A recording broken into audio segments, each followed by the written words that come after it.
Thank you, Rishi. Thank you so much. Thank you, Telangana Ophthalmology Society, AIOS, Rishi Swarup, Dr. Babu, Dr. Mathur, for this very kind invitation. So, our knowledge of optic neuritis, and I always start this talk with this slide, not because my photograph is on it, but because I really like to say that how our knowledge has progressed, and that's where we'll realize that the new is really new, number one, and number two, it has put us as an ophthalmologist, not only neuro-ophthalmologist, as an ophthalmologist at almost at a centerpiece to manage optic neuritis. It's not now enough for us to say that it's likely optic, no problem, send it to neurologist and they'll manage it. We have a very major role to play, and that has come about because of this new knowledge that we have gained. Now, what is the significance of this slide? Now, in around 18th century, it was believed that optic nerve is a hollow tube which transmits all the senses from outside to the brain. So it's called sensus communalis tube, and that's where we get the word common sense. You know, the all senses go there. So this gentleman from UK, Walter Bailey, thought that if somebody loses vision because of an optic nerve problem, maybe the bad spirit has traveled to the brain through the optic nerve, and so the treatment is to get the spirit out from the head. So he probably would have thought for some time and said that, oh, we can get these spirits out by instituting a very simple treatment. Would anybody venture saying what he would have thought for a long time and come up with the treatment? The photograph is the clue, and some of us on the stage are the clue. Well, what would have Walter Bailey thought? Think, oh, if you want to take out the bad spirit from the head, do this 4 times a day and you'll be fine. Your optic neuritis will be treated. So he suggested that maybe you should comb hair 4 times a day for 2 minutes. So 2 minutes, 4 times a day. Obviously, he didn't think of some of the people, if they would have got optic neuritis, what they would have done. But from there, from that kind of thought process, we have now come to modern science where we know a lot about optic neuritis. So the older concept of optic neuritis is that you suspect optic neuritis only if you see a young female with an acute loss of vision with pain which exhibits optic nerve dysfunction. That is what a last study which was done in the US, ONTT, told us, that it is a disease of a young female, and it is much more common in Caucasians. It's not so common in other species, other races. We also thought that most of these patients would have reasonable retaining of vision when they present to us. Most of these optic neuritis would be retrobulbar neuritis, no disc edema, and it is unheard of, according to the older literature, that optic neuritis will be bilateral. We also thought that all these patients would recover whether or despite we intervene or we don't intervene.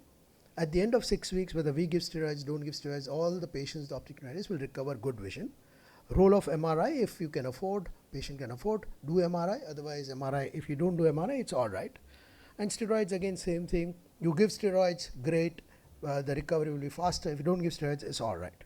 So with that background, now we say what has changed? Why we're talking about these things, saying that, okay, last 7-8 years, we now have some new knowledge in optic neuritis. Well, all these have completely reversed.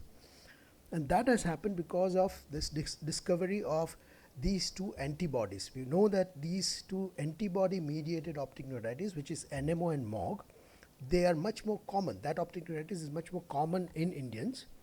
They are very different from what I described or what we have known so far, and their management and also investigation is different. How are they different? When do we know that we are dealing with an optic neuritis, but it is not really something which is described in textbook?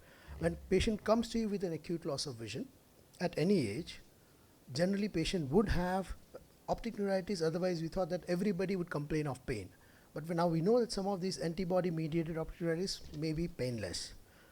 They can have a bilateral simultaneous loss of vision, and some of them, or reasonable number of them, would have severe loss of vision on presentation. Within a week, patient would say that they'll come with 1/60 counting fingers vision, which was not really very common earlier. And generally we believe that by the third or fourth day of steroids, patient will start reporting an improvement, and by 6 weeks patient will be normal. These patients would not report any improvement to steroids. And we also know that these, why should we be worried or knowing about it? Because these patients can have specific complaints like hiccups and uncontrollable vomiting. They have a very typical MRI findings which are different from what we see otherwise, or what has been described in optic neuritis, and that's the reason why change that MRI now is mandatory in everybody whom we suspect optic neuritis. 15 years ago we would have said, okay, if you don't do MRI it's alright, but now MRI is mandatory, because if you find any of these specific changes which are attributable to antibody mediated optic neuritis, then the treatment is different. And how is it different? We give steroids as we would have given, and this is sometimes would happen in a neurology clinic, but the threshold to institute or administer plasma exchange has become very low. Why is that? Because you have these antibodies which are circulating. They have attacked optic neuritis. Within a span of few weeks, same antibodies can attack spine, and the patient can end up with irreversible paraplegia. So if patient has come to you with optic neuritis, a lot of times now neurologists with the first attack, if there are criteria which matches with these NMO or antibody mediated optic neuritis, they would advise plasma exchange. And how would they know that it matches the criteria? Because of our report. What our report should be, that there is a severe loss of vision, probably a bilateral loss of vision while other eye patient is not complaining. Patient has disc edema. This is something which neurologists will not know, that patient whether has a disc edema or no disc edema. OCT findings, generally OCT again has become a cornerstone in investigation and management of a lot of these optic neuropathy. If patient has what was described as a typical optic neuritis, OCT in an acute phase may be normal or may exhibit thinning in the temporal area. While in these cases, antibody mediated, generally initially there will be increase in the RNF thickness, because most of these patients would have disc edema, and very soon as the axons start dying, you will have global decrease in the RNF thickness. And also these patients, it's not enough to give them steroids and plasma exchange.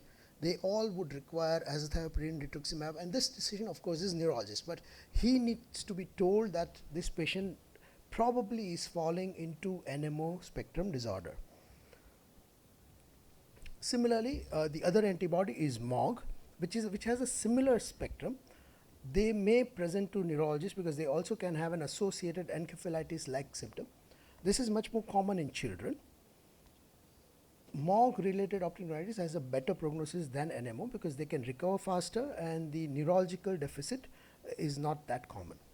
So to conclude why this new knowledge is relevant, we need to advise for MRI brain in orbit with contrast in all patients who have optic neuritis. Everybody should be given steroids because steroids seem to be preventive of further attack on the spine and other neurological structures.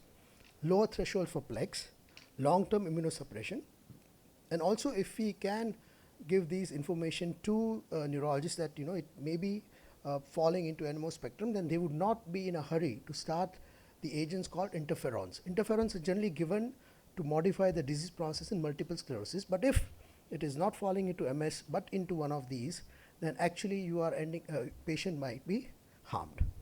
Thank you. Thank you, Rashmin. Actually, it's very enlightening talk. What percentage of optic neuritis are NMO and what percentage MOG? So unfortunately, we don't really have the data to say. There have been some data from Singapore, and we can say that maybe our patients will be behaving similar to what happened in Singapore. So around 43% of all optic neuritis had. Now, when you say NMO, again now there is a subdivision. You do a cell-based assay and you find the antibody. That it's confirmed that it's NMO. But a lot of times you don't find an antibody, but you still label it as NMO. So 43%. Okay. Thank you.